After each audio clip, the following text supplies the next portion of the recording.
Hello friends, എല്ലാവർക്കും ചെമ്മനൽ point ഇന്നത്തെ പുതിയൊരു എപ്പിസോഡ് വീഡിയോയിലേക്ക് സ്വാഗതം. എപ്പിസോഡിൻ്റെ തുടക്കത്തിൽ തന്നെ കാണിക്കുന്നത് രേവതി സച്ചിയെ പൂക്കൾ കെട്ടാനായിട്ട് പഠിപ്പിച്ചുകൊണ്ടിരിക്കുകയാണ് കേട്ടോ.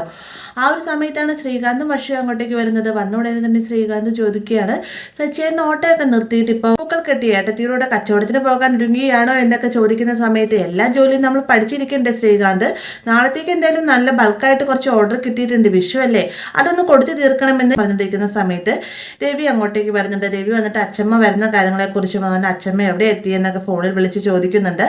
അച്ഛമ്മ ഞാൻ ഇപ്പം തന്നെ എത്തുന്നതായിരിക്കും എന്നൊക്കെ പറയുമ്പോൾ സച്ചി പറയുകയാണ്, അച്ഛമ്മ എന്തായാലും അവിടെ നിൽക്കും, ഞാൻ അച്ഛമ്മയെ വന്ന് കൂട്ടിക്കൊണ്ട് വരാമെന്നൊക്കെ പറയുമ്പോഴത്തേക്കും എന്നെ കൂട്ടിക്കൊണ്ട് വരാനായിട്ട് ആരും ഇങ്ങോട്ടേക്ക് വരണ്ടല്ലോ, എനിക്കിത് 2 കാലുണ്ട്, മാത്രമല്ല അത്യാവശ്യം ആരോഗ്യം എനിക്കുണ്ട്, സ്റ്റോപ്പിൽ വന്നതിന് ശേഷം നിന്നെ ഞാൻ വിളിക്കാം, എന്നാലും നീ എന്നെ കൂട്ടിക്കൊണ്ട് വരാനായിട്ട് വന്നാൽ മതി എന്നും പറഞ്ഞുകൊണ്ട് അച്ഛമ്മ കോള് കട്ട് ചെയ്യുമ്പോഴത്തേക്ക് അച്ഛമ്മയുടെ ശാസനത്തിലും ഉണ്ട് സ്നേഹമെന്ന് ശ്രീകാന്ത് പറയുന്നുണ്ട്. അതിനുശേഷം ശ്രീകാന്ത് വീണ്ടും ചോദിക്കുന്നുണ്ട്, നമുക്ക് പടക്കമൊക്കെ മേടിക്കണ്ടേ എന്നൊക്കെ ചോദിക്കുമ്പോൾ ഇപ്പൊ ഇഷ്ടം പോലെ പടക്കം അമ്മ ഇവിടെ പൊട്ടിക്കുന്നുണ്ടല്ലോ എന്ന് സച്ചി മറുപടി പറയുമ്പോഴത്തേക്കും അത് ശ്രുതി ചേച്ചിക്കുള്ള പടക്കമല്ല, ഞാനതല്ല വെച്ചത്, വിഷുവിന് നമുക്ക് പൊട്ടിക്കാനുള്ള പടക്കത്തിന്റെ കാര്യമാണ് ചോദിച്ചതെന്ന് പക്ഷേ ഒരു പുഞ്ചിരോട് കൂടി തന്നെ ചോദിക്കുന്നുണ്ട്. അങ്ങനെ അവര് വിഷുവിന് വേണ്ടിയിട്ടൊരു പ്ലാനിങ് ഒക്കെ ചെയ്തതിന് ശേഷം ഞങ്ങൾ എന്നാ പോയിട്ട് വരാം, ബാക്കി പരിപാടിയും കാര്യങ്ങളൊക്കെ ഒന്ന് തീരുമാനമാക്കണ്ടേ എന്നും പറഞ്ഞുകൊണ്ട് ശ്രീകാന്ത് വർഷയും കൂട്ടിക്കൊണ്ട് അവിടെ നിന്ന് പോവുകയാണ്.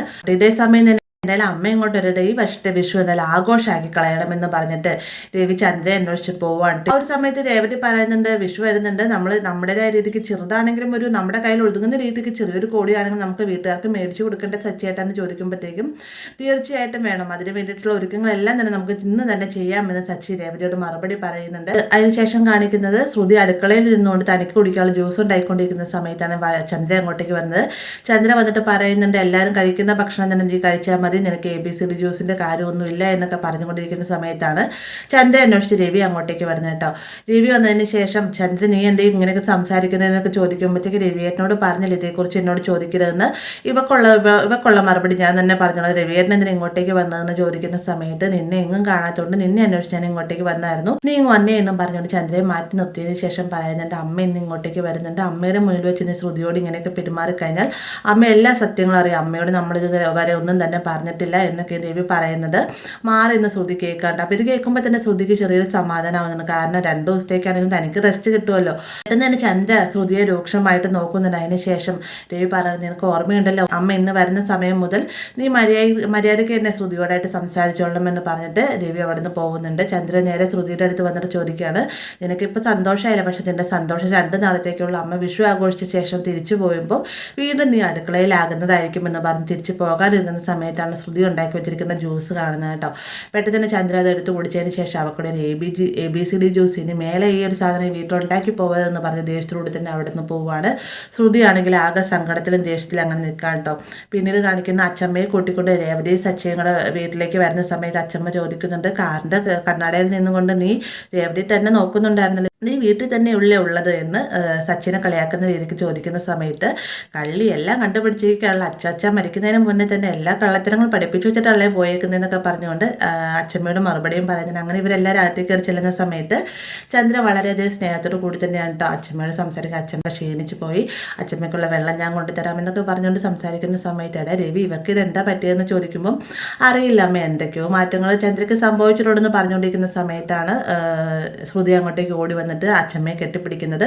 ഈ ഒരു സമയത്ത് ചന്ദ്ര പറയുന്നത്, അമ്മയെ സൂക്ഷിച്ചേ കൊള്ളല്ലേ, അമ്മയുടെ ചെവി അവൾ തിന്നുമെന്ന് പറയുമ്പോഴത്തേക്കും നീ എന്താ പറയുന്നത് ചന്ദ്രയെന്ന് അച്ചമ്മ ചോദിക്കുന്നുണ്ട്. പെട്ടെന്ന് തന്നെ ഒരു നിമിഷത്തേക്ക് എല്ലാവരും നിശബ്ദരാവുകയാണ് കേട്ടോ. ആ ഒരു സമയത്ത് രവി പറയുന്നുണ്ട്, അതല്ല അമ്മ, അവൾ വളരെയധികം സ്നേഹത്തോട് കൂടിയിട്ടല്ല അമ്മയുടെ പെരുമാറും, അതേക്കുറിച്ചാണ് ചന്ദ്ര പറഞ്ഞത് എന്ന് പറയുമ്പോൾ അതേ ചന്ദ്ര ശ്രുതിമോളെ നീ സ്നേഹിക്കുന്ന പോലെ തന്നെ ഇവിടെയുള്ള ബാക്കി 2 മരുമക്കളെ നീ സ്നേഹിക്കണമെന്ന് പറയുമ്പോൾ സച്ചി പറയുന്നത്, അയ്യോ വേണ്ട, അവളെ ഇപ്പം സ്നേഹിക്കുന്ന പോലെ അമ്മ അവളെ തന്നെ മാത്രം സ്നേഹിച്ചാൽ മതി, വേറെ ആരും സ്നേഹിക്കേണ്ട കാര്യമില്ല, ഇപ്പോഴത്തെ അമ്മയുടെ സ്നേഹത്തിലെ രേവതി വളരെയധികം സന്തോഷവതിയാണെന്നൊക്കെ പറയാം കേട്ടോ.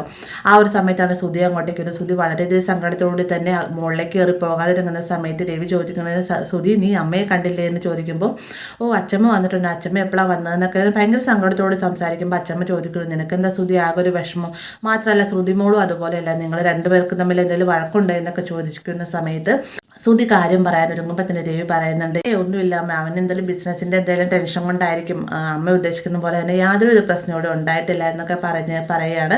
അതിനുശേഷം രവി പറയുന്നത് എന്തായാലും അമ്മ ഇപ്പോൾ വന്നല്ലേ ഉള്ളൂ, അമ്മയുടെ ബാഗും കാര്യങ്ങളൊക്കെ മുറിയിലേക്ക് കൊണ്ടുവച്ച് ഒന്ന് ഫ്രഷ് ആയിട്ടിരിക്കാൻ നോക്കിയെന്ന് പറഞ്ഞുകൊണ്ട് അച്ഛമ്മ അവിടെ നിന്ന് പറഞ്ഞിരിക്കുകയാണ്. തൊട്ട് പിന്നാലെ തന്നെ എല്ലാവരും പോകുന്നുണ്ട്. ശ്രുതിയാണെങ്കിലോ താൻ റെസ്റ്റ് എടുക്കട്ടെ എന്നും പറഞ്ഞു റൂമിലേക്ക് കയറി പോവുകയും ചെയ്യും കേട്ടോ. ശ്രുതിയുടെ പിന്നാലെ തന്നെ ശ്രുതിയും ഞാൻ ഡ്രസ്സ് മാറിയിട്ട് വരാമെന്നും പറഞ്ഞുകൊണ്ട് പോകുന്ന സമയത്ത് നീ ഇത് എങ്ങോട്ടേക്കാണ്, അവരുടെ റൂമിലുള്ള സമയത്ത് നീ അങ്ങോട്ടേക്ക് പോകേണ്ടതില്ല, നീ അവളോട് സംസാരിക്കേണ്ട കാര്യമില്ല എന്നൊക്കെ പറഞ്ഞുകൊണ്ട് സുധീനെ തടഞ്ഞു നിർത്തുന്നുണ്ട്. അതിനുശേഷം കാണിക്കുന്ന അച്ഛമ്മ മുറിയിൽ നിൽക്കുന്ന സമയത്ത് അച്ഛമ്മയ്ക്കുള്ള വെള്ളം കൊണ്ട് കൊടുക്കാണ്ട് ചന്ദ്ര ഈ ഒരു കാഴ്ചയെ കാണുമ്പോൾ തന്നെ അച്ഛമ്മ ഇങ്ങനെ ആകെ അതിശയത്തോടുകൂടി നിൽക്കുകയാണ്. കാരണം ചന്ദ്രയ്ക്ക് എന്തൊക്കെയോ ഒരു മാറ്റം വന്നിട്ടുണ്ടെന്ന് അച്ഛമ്മയ്ക്ക് നല്ല രീതിയിൽ തന്നെ മനസ്സിലാവുന്നുണ്ട്. ആ ഒരു സമയത്താണ് സച്ചി രേവതിയും കൂടെ കൂടിയിട്ട് വിഷുക്കോടിയുമായിട്ട് അങ്ങോട്ടേക്ക് വരുന്നതായിട്ട് അച്ഛമ്മയ്ക്ക് കൊടുത്തതിന് ശേഷം രേവതിയായിട്ട് അമ്മയ്ക്ക് കൊടുക്കാൻ പറയുമ്പോഴത്തേക്കും എനിക്കിപ്പോൾ ഒന്നും വേണ്ട എന്നും പറഞ്ഞിട്ട് ചന്ദ്ര തിരിഞ്ഞ് നടക്കാൻ തുടങ്ങുന്ന സമയത്താണ് ശ്രുതി അവിടെ നിന്ന് വരുന്നതെന്ന് കാണുന്നത് കേട്ടോ. പെട്ടെന്ന് തന്നെ ഈ ഒരു ഡ്രസ്സ് മേടിച്ച രേവതി മോളെ ആ ഒരു ഡ്രസ്സ് അമ്മയ്ക്ക് എന്തായാലും നിങ്ങൾ മേടിച്ചുകൊണ്ട് തന്നെ നല്ല കളറായിരിക്കും എന്ന് എനിക്കറിയാം, വില എത്രയായാലും നിങ്ങൾ എന്നെ മനസ്സറിഞ്ഞ് തന്നെ മേടിച്ചു തന്നല്ലേ എന്നൊക്കെ പറഞ്ഞുകൊണ്ട് വളരെ സ്നേഹത്തോട് തന്നെ രേവതിയോട് പെരുമാറുക കേട്ടോ. ഈ ഒരു സമയത്ത് രേവതിക്കും സച്ചിക്കൊക്കെ ഭയങ്കര സന്തോഷമാവുന്നുണ്ട്. എന്നാൽ ശ്രുതി ഇതെല്ലാം തന്നെ മാറി നിന്നുകൊണ്ട് തന്നെ ഒട്ടും ഇഷ്ടപ്പെടാത്ത രീതിയിൽ നിൽക്കുന്ന കാണുമ്പോൾ തന്നെ ചന്ദ്ര പറയുന്നത് ചിലരൊക്കെ എനിക്ക് 5000 രൂപയുടെ ഡ്രസ്സാണെന്ന് പറഞ്ഞുകൊണ്ട് 500 രൂപയുടെ ഡ്രസ്സ് എടുത്ത് കൊടുത്തു. അല്ല, വിലയിലൊന്നും ഒരു കാര്യമില്ല, നിങ്ങൾ എനിക്ക് സ്നേഹത്തോട് തന്നല്ലേ, അതുകൊണ്ട് തന്നെ ഈ ഒരു ഡ്രസ്സ് അമ്മ ഉടുക്കുന്നതായിരിക്കും എന്നൊക്കെ പറഞ്ഞുകൊണ്ട് ചന്ദ്ര അവിടെ നിന്ന് പോകുന്നുണ്ട്. ചന്ദ്ര പോയതിൻ്റെ തൊട്ട് പിന്നാലെ തന്നെ ഇതെന്താ സച്ചിയെ കാണുന്നത്, ഈ ചന്ദ്രയ്ക്ക് ഇതെന്താ പറ്റിയെന്നൊക്കെ ചോദിക്കുമ്പം അതൊക്കെ അച്ചമ്മയ്ക്ക് വഴിയെ മനസ്സിലായിക്കോളുമെന്ന് പറഞ്ഞിട്ട് സച്ചി രേവതി അവിടെ നിന്ന് പോകുന്നത് രവിയുടെ അടുത്തേക്കാണ്. രവിയുടെ അടുത്തേക്ക് ചെന്നതിന് ശേഷം വിഷുക്കോടി കൊടുക്കുമ്പോൾ രവിക്ക് ഭയങ്കര സന്തോഷമാവുന്നു. രവി പറയുന്നുണ്ട് വളയം പിടിച്ച കാലം മുതലേ തന്നെ ഇവൻ എനിക്ക് ഒറ്റത്തോർത്ത് തൊട്ട് എല്ലാ ഓണത്തിനും വിഷുവിനും എല്ലാം തന്നെ ഇങ്ങനെ തരുന്നതാണ്, ഇപ്പോഴും അതിനൊരു മുടക്കം വരുത്തിയിട്ടില്ല, അവൻ എന്ത് തന്നാലും എനിക്കത് നിധിക്ക് തുല്യമാണ്, അതൊരു കയ്യിലുമുണ്ടായാൽ പോലും എന്നൊക്കെ പറഞ്ഞുകൊണ്ട് രവി സച്ചിനെ കുറിച്ച് സംസാരിച്ചുകൊണ്ട് വളരെയധികം സങ്കടത്തോട് തന്നെ, അതായത് ചെറുപ്പകാലത്ത് മരിക്കുന്ന സച്ചിയെ പോലും നോക്കാൻ പോലും തനിക്ക് സാധിച്ചില്ല എന്ന രീതിക്കൊക്കെ തന്നെ രവി പറയുന്ന കേൾക്കുമ്പോൾ തന്നെ സച്ചി പറയുന്നത് അച്ഛൻ ഒന്നുകൊണ്ട് സങ്കടപ്പെടേണ്ട, എൻ്റെ ജീവനുള്ളിടത്തോളം കാലം അച്ഛനെ ഞാൻ നോക്കുന്നതായിരിക്കും, അച്ഛനെ ഞാൻ നോക്കാതിരിക്കണമെങ്കിൽ എൻ്റെ ജീവൻ പോകണം എന്നൊക്കെ സച്ചി പറയുമ്പോഴത്തേക്ക് രവിക്ക് ഭയങ്കര സന്തോഷമാവുന്നുണ്ട്. രവി വേഗം തന്നെ സച്ചിയെ കെട്ടിപ്പിടിക്കുക ചെയ്യുന്നുണ്ട്. ഈ ഒരു കാഴ്ച മാറി എന്ന് കാണട്ടെ രേവതി. ആ ഒരു ഭാഗത്തോടെ ഇന്നത്തെ എപ്പിസോഡ് അവസാനിക്കുന്നത്. വീഡിയോ ഇഷ്ടമായ ലൈക്ക് ചെയ്യാനും കൂടെ സബ്സ്ക്രൈബ് ചെയ്യാനും മറക്കരുത്.